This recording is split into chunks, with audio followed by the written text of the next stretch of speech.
Hello everybody, welcome to the Journey to Grandmaster series, where I showcase 3 games that I played recently in my journey to becoming a Grandmaster. And as you can see, we're actually climbing now. I have a massive win streak, I believe. And this is the first game. d4, knight f6, h3, g6, knight to c3, g7, bishop g7, e4, d6, d5. This move is horrendous. This move is horrendous because you move the same piece twice in the opening and he creates a weak e4 pawn here. Castles, bishop d2, c6, trying to break up the little pawn, break up the connected pawns on in the center. D takes c6, knight takes c6, developing the knight. Bishop f3, developing, potentially pushing e5 here. Knight to d7 to potentially go to e5 or c5 here and open up the bishop. Bishop b5 pinning, and I had a feeling here that no matter which knight I move, he's going to trade his light squared bishop for my knight. So I actually played knight to e5 here, hoping he would trade and develop my bishop. And he did just that. Bishop takes d7, bishop takes d7, knight takes e5, and bishop takes e5. And now I have the bishop pair, and if this knight ever moves, he loses a pawn on b2. Castles, queen to b6. There were better moves here than queen to b6. Like rook to c8, putting more pressure on the c2 pawn. But I play queen to b6. Rook to b1, protecting the b2 pawn here. Bishop to e6, attacking the h2 pawn and putting pressure on his queen side. Here, instead of king to h1, his best move is actually knight to d5, because he has a nice outpost here if I don't take this knight on d5. If I don't take this knight and go back to d8, which was my plan, he has a nice outpost here. He's attacking the e7 pawn, and he's stopping the attack on a2. So that's why this was his best move, and then I would be forced to trade his knight off for my light squared bishop, because his outpost is actually pretty annoying. After king to h1, rook a to c8 now, putting pressure on the c2 pawn, and he goes f4. The reason he played h1 here is to push f4 here. So f4, bishop to g7. Here, the engine actually wanted me to take on c3, bishop takes c3, but I did not play that. I saw it, but I didn't like it. Probably because I wanted to keep the bishop pair, so bishop to g7. Knight to a4, which is a bad move because queen to c6 attacks both. But I was actually debating queen to c6 and queen to d4 here, which is almost the same, but it's not really. And I played queen to d4 here, which is the worst move. I expected him to go knight to c3, which is the best move, but instead he plays c3, which which blunders a pawn on e4. So I take on e4 with the queen because he blunders the pawn. He plays rook to e1, and I play queen to c6 now, attacking his knight.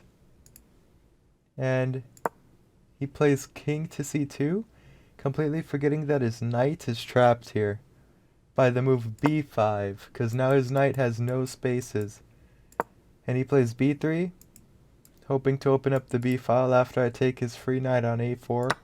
B takes a4, b takes a4, and here I take the pawn on a2 to attack the rook, and after rook to a1 I have tempo back to d5. So rook to a1, bishop to d5, attacking the g2 pawn. Rook takes e7, which I thought was a bad move. Bishop takes g2, and now his king is pretty much open here.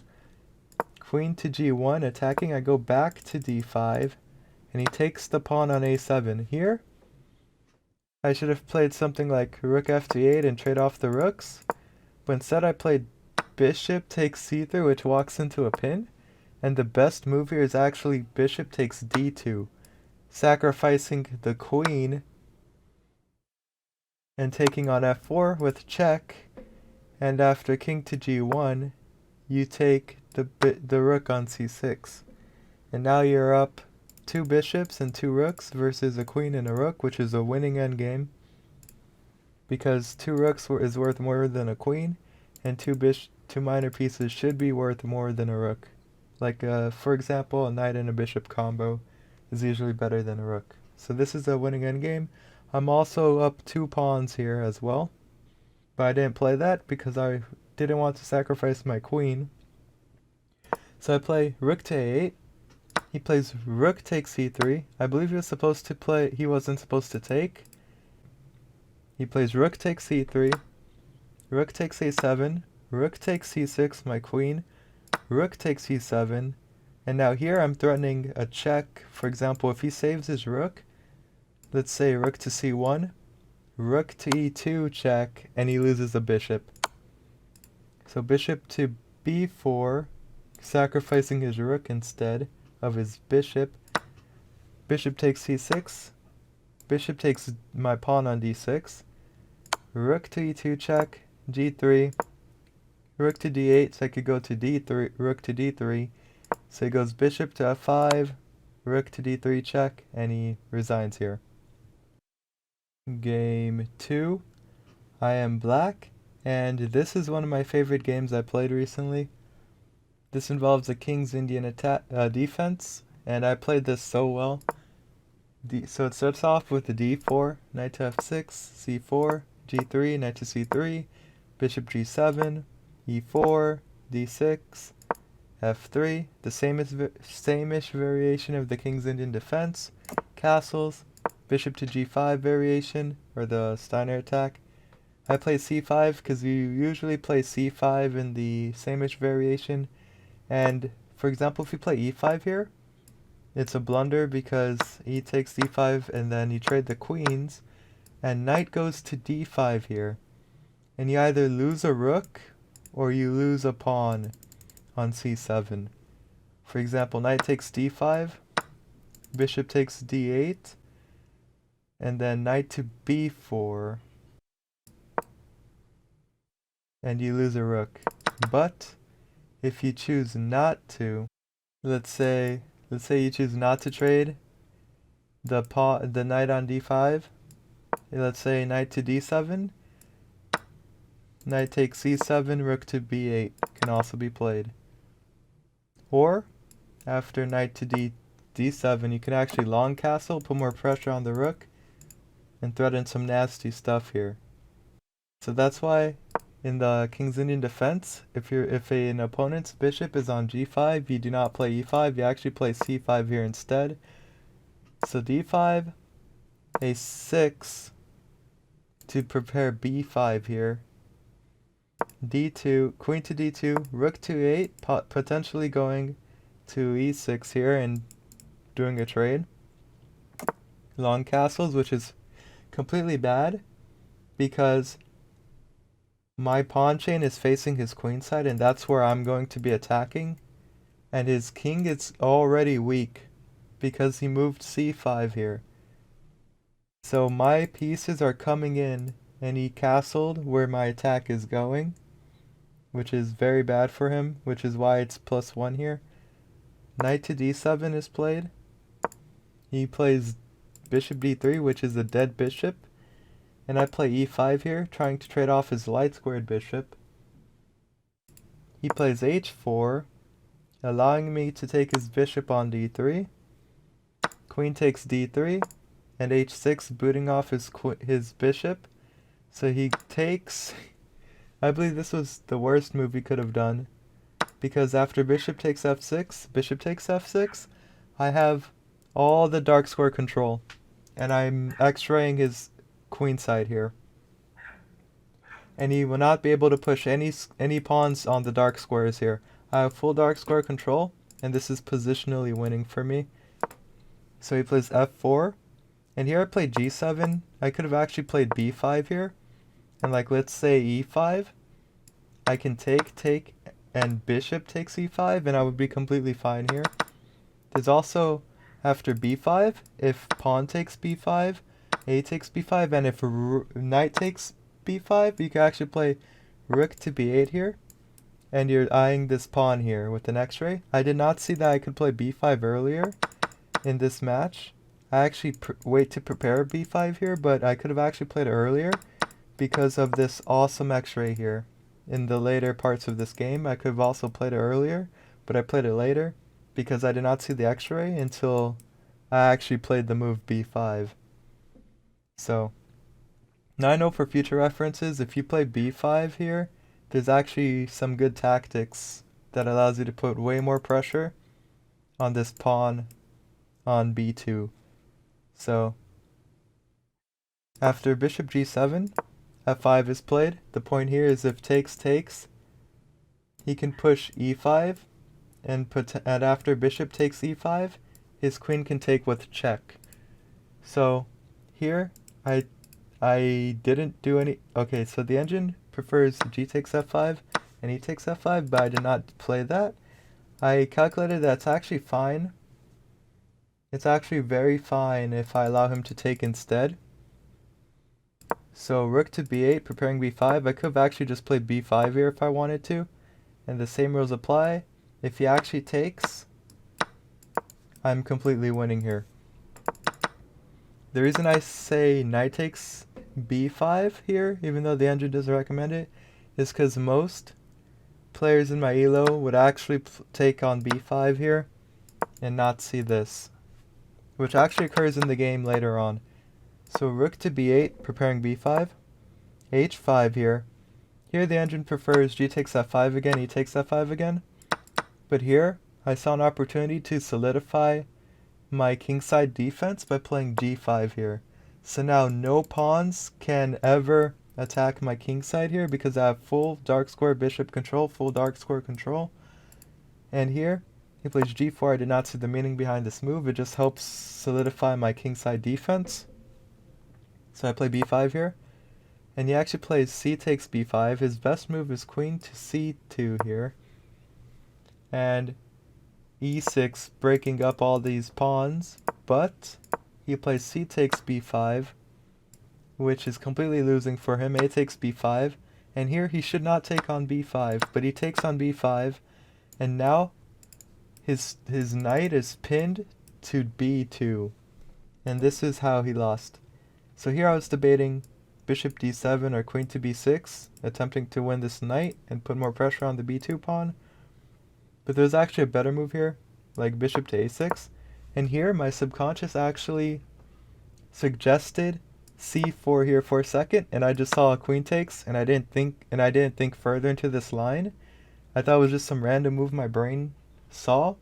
But after seeing with the engine, bishop to a6, and the point is, you have rook to c8 winning the queen. So I didn't dive deeper into this line, but I did see c4 here.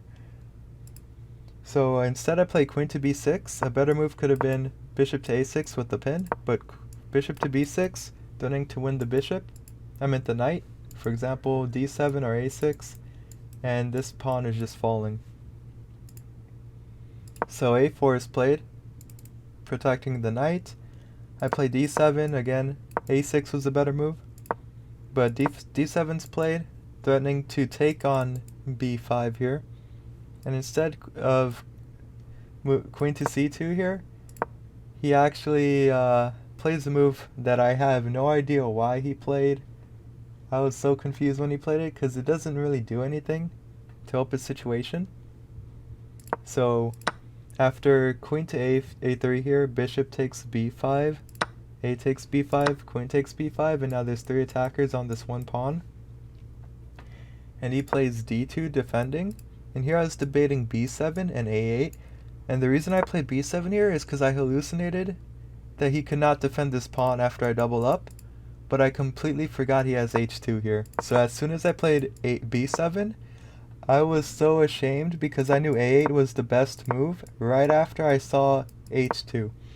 I was like, oh no, how did I miss h2? I was so bummed out here.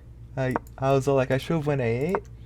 And so after rook h to h2, instead of doubling up here, I actually determined that I'm so ahead in this match that I could actually just go back and play A8 here.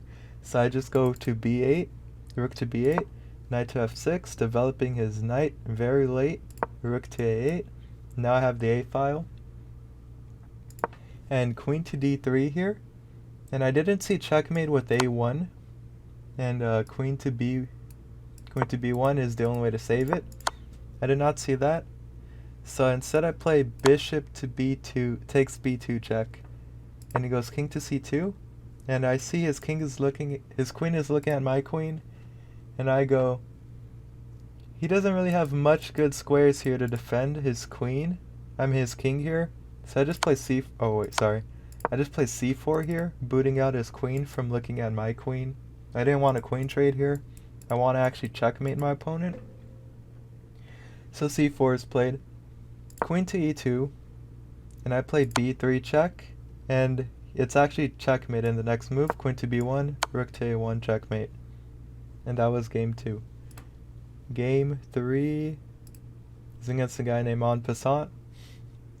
And it's E4 this time, C6, D4, D5, the Caro-Kann, bishop to D3. This move is a complete waste of tempo, and black already equalizes after D takes E4, bishop takes E4, and knight to F6, and he plays bishop to F3. And here I'm up in development, so I play bishop to F5, taking control of the light squares here, attacking the C2 pawn as well. Knight to E2, the only good square for his knight, because he blocked his knight with bishop to F3. So knight to E2. E6, developing my dark squared bishop. Here I saw E5 here, and I didn't really like it after D takes E5, queen takes D1, king takes D1, and the knight will have to move here. I didn't really like this position at all. So instead I play E6, which is, I believe, the best move, just developing normally. So E6, castles, bishop to D6, putting pressure on his H2 pawn because he doesn't have a knight on F3, which is usually there to defend this H2 pawn. So C4, here I wasn't scared of C5 at all, so I play C7, forcing him to do something about his king side. He plays H3, and again I'm not scared of C5 because I actually want my bishop to go to E7 if he plays C5, so I can like make space for my rooks. So castles, and he plays C3 here. I believe there's a better move. Yeah, C5. He should have played C5 here and then E7, and here would have been easy for me to play because rook to D1, and he has a backwards pawn here, and I could just add pressure. I could potentially play B6 here, just breaking everything up. So this would have also been good for me. So B to C3 is played, not C5. Now rook to D8. Rook to D8 puts pressure on the D4 pawn. And I saw some lines with after D5 here. There's a potential bishop to H2 check and picking up the queen in some lines I calculated here. So that's why I played rook to D8, which is actually the best move.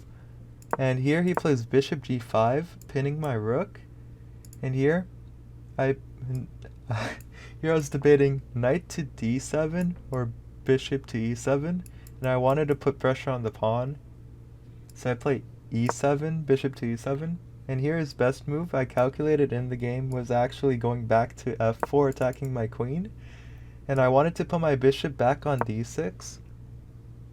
And I calculated that if he goes back to G5, then I could go knight to D7, which is the best move, giving me a second chance basically. And if he takes, I actually have so much pressure on this pawn, I should be very fine here.